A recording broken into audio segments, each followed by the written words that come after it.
Okay, we're here at the second job of today. I've just spoken with the client and Hank's over next door getting started on hedging. So we've talked about this job together and discussed how we're going to go about it. We've received and confirmed instructions with supervisor. We've confirmed access to the site and location of trees and work zones. So there's this one here, there's some golden cane, and there's some other trees out the front, and then one in the neighbours. And so pretty much this Bauhinia, we're reducing the height back to old lopping points, and then so you can see pretty obvious knuckles there that we'll take it down to, and then we'll be bringing it back, bringing the sides back. And then just probably giving it a little lift here as well. So bringing the sides back to old cuts as well. Here we are doing a JSA. Today's date, personnel, myself and Hank. No one else is here. Location, 40 Newman Avenue. Camp Hill, main activities, standard tree works. So it's mostly hedging, really. Hedging.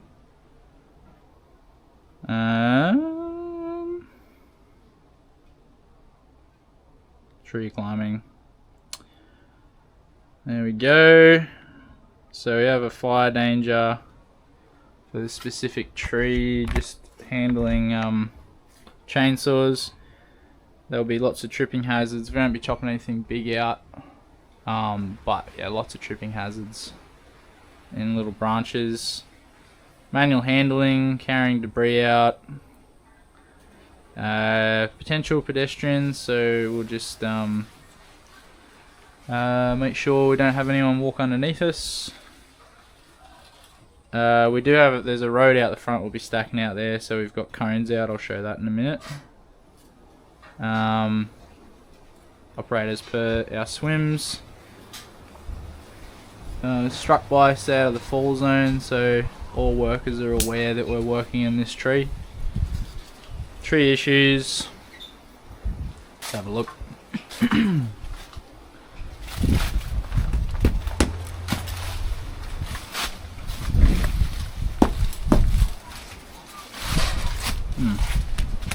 Bit of decay here. I can't tell if that's decay or like some kind of spray.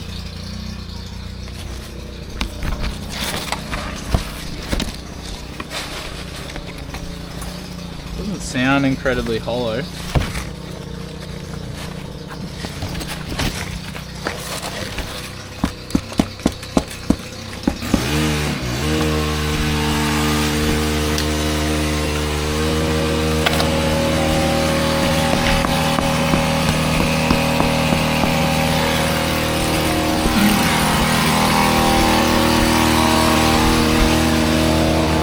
Sounds pretty solid. Happy with that. And we're not working near power lines. Responsible people are everyone on site. Yes, we can adequately manage the hazards. Okay, all hazards to people and environment be considered. We know the location of the nearest hospital. Hank's my rescue climber, he's got his kit here. So we got an emergency plan, evac site for this job. It's been discussed. Hank and I had a quick chat about this before we started the risk assessment. First aid, we're using the same truck as was in my last video, so the first aid is underneath the right hand side passenger seat. The whole team is trained and competent, and we've practiced our emergency plan, so it's complete now. My signature here, we'll go get Hank's signature. Alright, Hank's signature. Say hi to Craig. Hello, Craig. Smashing this or? Yeah. Thanks, man. You just tell me if that's bad or not. The signature? No. No. Well, just a bit of a hedge back just so that the neighbour doesn't get too annoyed by it. Bryn's given me full instructions that I'm allowed to use this and just to stay clear. So stay clear. Alright, thanks Hank. Alright, JSA is uploading. So here's the truck. Got heaps of cones out. Traffic management. The first aid kit's there. Probably see that.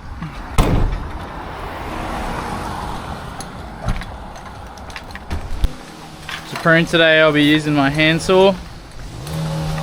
It's been cleaned with metho prior to this morning. Also using these chainsaws.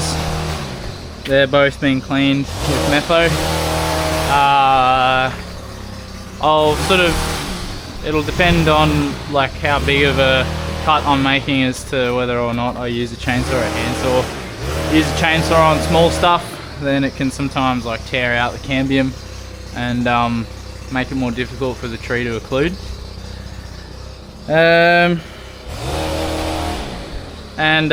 Yeah, so we've done a pre-operational check on both of these chainsaws.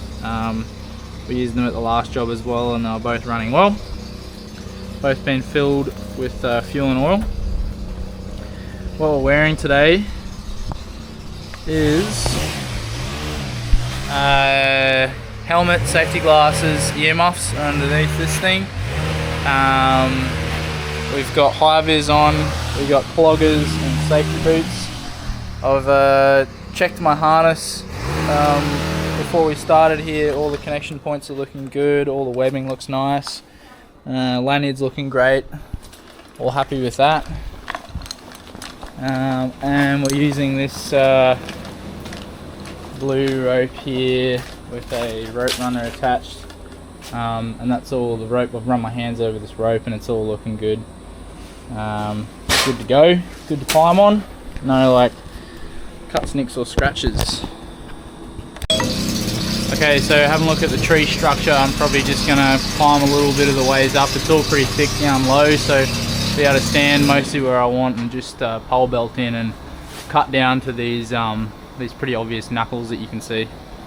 I'm just going to film the whole time and make cuts later on because I can't be bothered turning it on and off at the moment.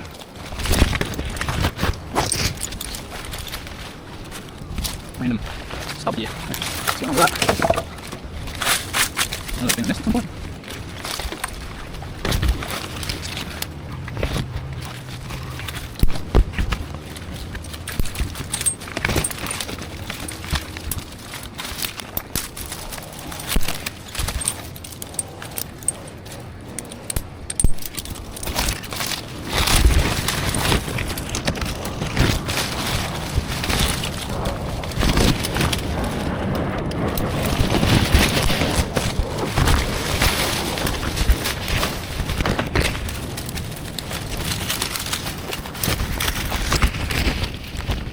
Let's see.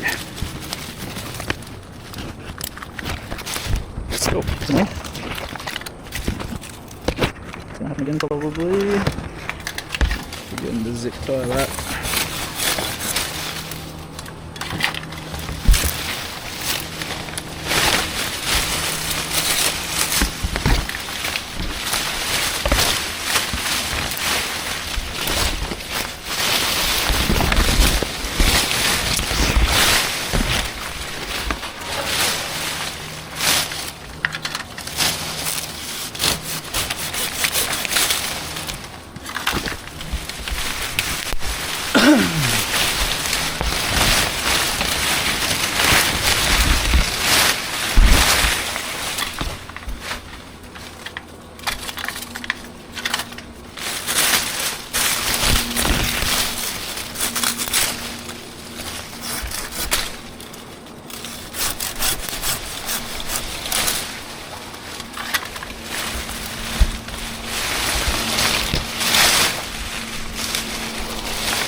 Hey Hank. Yeah, I'm just wondering with when you're bringing heights back down to old lops here, are you like, do you want to leave any proud stubs like at all, or are they just going to die back? You kind of want to... I don't know, man. It's probably just easier just to just knock the whole re-sprout off the... Yeah, okay. Yeah. Hey? You got a chainsaw? Yeah.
up.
Okay, pretty happy with the height.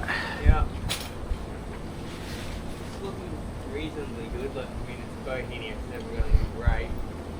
Yeah, I think last time we came must have been when we did these bigger cuts.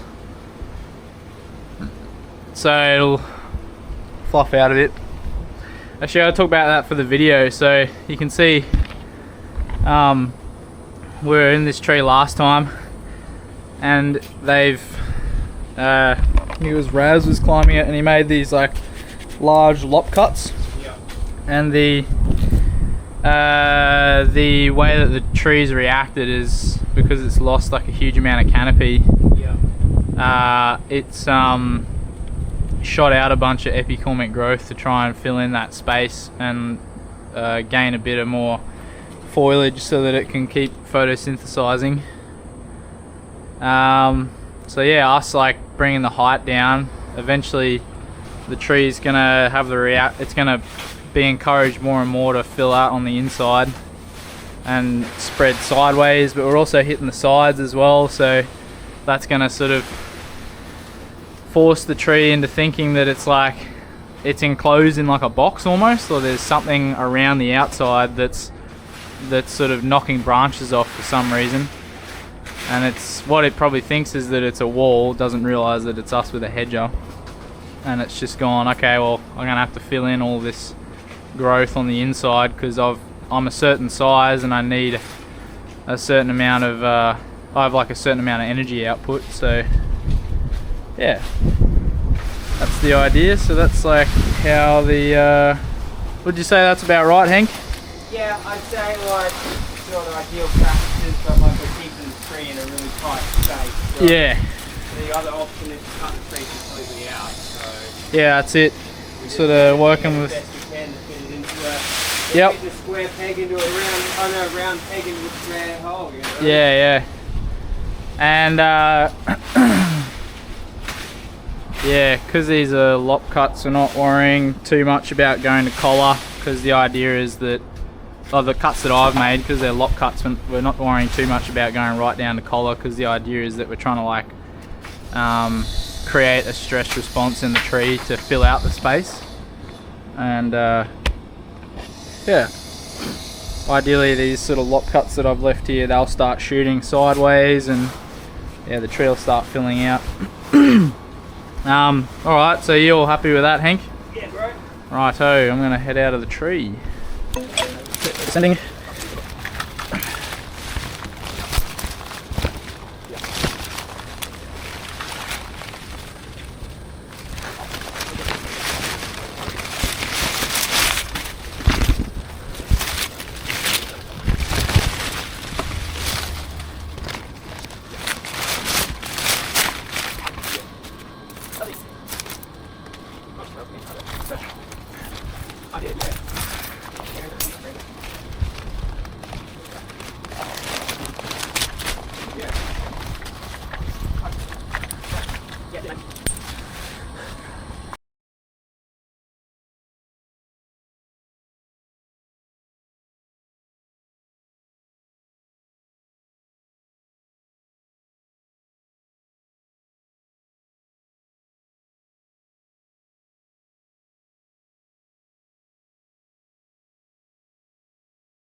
Okay, so we'll just take some photos of this prune for our pruning records.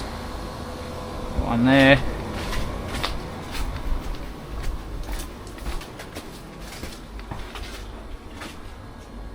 Get one there. Awesome. Yeah, and here's all the debris, so we're just gonna chip it in the chipper. That's it.